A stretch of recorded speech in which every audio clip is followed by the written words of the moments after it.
ബസ്സിൽ വെച്ച് ഇവരാണ് എന്റെ മാല മോഷ്ടിച്ചത്. സാറി തലക്ക് വട്ടാണ്, ഞങ്ങൾ എടുത്തിട്ടൊന്നുമില്ല. പിന്നെ സാറിനാണെങ്കിൽ തപ്പി നോക്കിക്കോ.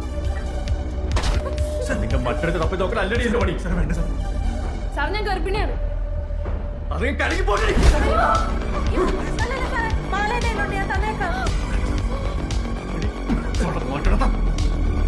ഇവിടെ കണ്ടിട്ട് നിനക്ക് മനസ്സിലായില്ലേ?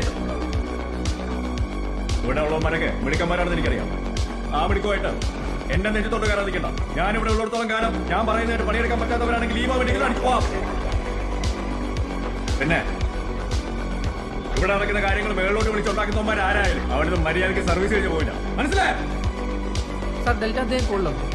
നീ എന്തിനാ വിളിച്ചതെന്ന് എനിക്ക് മനസ്സിലായി. ഒരു കാര്യം ചെയ്യും. എന്നാ പിന്നെ എന്റെ കസേരയില് നീ വന്ന്